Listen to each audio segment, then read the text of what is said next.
আসসালামু আলাইকুম।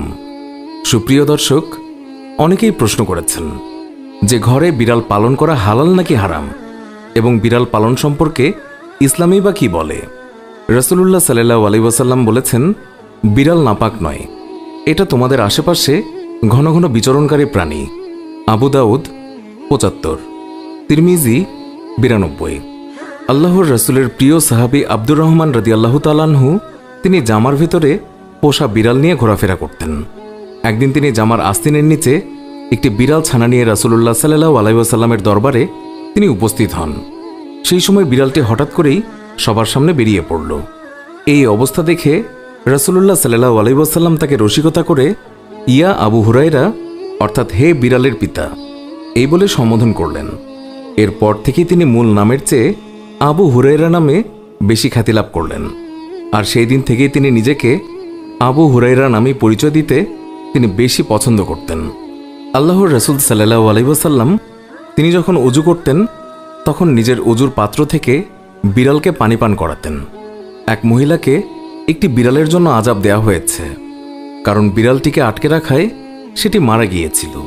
ফলে সেই মহিলা জাহান্নামে গেছে।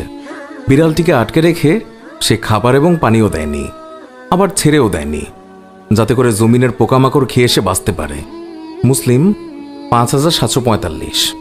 এই হাদিসের ব্যাখ্যায় ইমাম কুরতুবী রাহমাতুল্লাহ আলাইহি বলেছেন, বিড়াল পালা এবং বিড়ালকে বেঁধে রাখা জায়েজ রয়েছে, যদি তাকে খানাপিনা দেওয়ার ব্যাপারে ত্রুটি না করা হয়। ফাতহুল বারী ৬/৪১২। একদিন তার মনিব তাকে হযরত আয়েশা রাদিয়াল্লাহু তাআলা আনহার কাছে খাবার সহ একটি পাত্র পাঠালেন। অতঃপর আমি তার কাছে পৌঁছে দেখতে পাই তিনি নামাজরত আছেন। তিনি আমাকে পাত্রটি রাখার জন্য সেই সময় ইশারা করলেন। ইতিমধ্যেই সেখানে একটি বিড়াল এসে তা থেকে কিছু খাবার খেয়ে ফেলল। হযরত আয়েশা রাদিয়াল্লাহু তাআলা আনহা তিনি নামাজ শেষ করে এসে বিড়ালটি যে পাত্র থেকে খেয়েছিল সেখান থেকেই খেলেন এবং বললেন, নিশ্চয়ই রাসূলুল্লাহ সাল্লাল্লাহু আলাইহি ওয়াসাল্লাম বলেছেন, বিড়াল অপবিত্র নয় এবং এরা তোমাদের আশেপাশেই ঘোরাফেরা করে। অতঃপর হযরত আয়েশা রাদিয়াল্লাহু তাআলা আনহা তিনি আরও বলেন, আমি রাসূলুল্লাহ সাল্লাল্লাহু আলাইহি ওয়াসাল্লামকে বিড়ালের উচ্ছিষ্ট পানি দ্বারা ওযু করতে দেখেছি।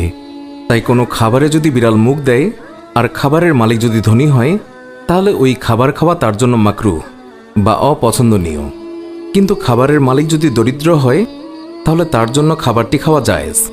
ফতওয়ায়ে আলমগীরি ৪৩/১। কিন্তু অপরদিকে কুকুর যদি কোনো পাত্রে মুখ দেয় তা অপবিত্র হয়ে যায় এবং ৭ বার গুনে গুনে তা ধুয়ে ফেলতে হবে। আবু হুরায়রা রাদিয়াল্লাহু তাআলা আনহু থেকে বর্ণিত যে রাসূলুল্লাহ সাল্লাল্লাহু আলাইহি ওয়াসাল্লাম ইরশাদ করেছেন, তোমাদের কারো পাত্রে যখন কুকুর মুখ লাগিয়ে পান করে প্রথমবার পাত্রটি মাটি দিয়ে ঘষে ফেলবে। সহিহ মুসলিম ৫৪৯। মাটির জায়গায় এমন যে জিনিসগুলো পাওয়া যায় প্রথমবার সেগুলো দিয়ে ধুয়ে ফেললেই হবে, পরের ৬ বার শুধু পানিই যথেষ্ট। বিড়াল ঘরে থাকলে নামাজেও কোনো সমস্যা হয় না। রাসূলুল্লাহ সাল্লাল্লাহু আলাইহি ওয়াসাল্লাম বলেছেন, বিড়াল সালাত বিনষ্ট করে না, কারণ তা ঘরের জিনিসপত্রের অন্তর্ভুক্ত। সুনানে নাসাই ৩৬৮। তবে ঘরে কুকুর থাকলে কোনোভাবেই নামাজ হবে না। আয়েশা রাদিয়াল্লাহু তাআলা আনহা থেকে বর্ণিত তিনি ইরশাদ করেছেন, জিবরাইল আলাইহিস সালাম কোনো নির্ধারিত সময়ে রাসূলুল্লাহ সাল্লাল্লাহু আলাইহি ওয়াসাল্লামের কাছে তিনি আগমনের ওয়াদা করলেন, কিন্তু যথাসময়ে তিনি এলেন না। রাসূলুল্লাহ সাল্লাল্লাহু আলাইহি ওয়াসাল্লামের হাতে একটি লাঠি ছিল। তিনি তা হাত থেকে ফেলে দিয়ে বললেন, আল্লাহ তো তার ওয়াদা খেলাফ করেন না, তার রাসূল গণনা। এরপর তিনি লক্ষ্য করে বুঝতে পারলেন তার খাটের নিচে একটি কুকুর ছানা রয়েছে।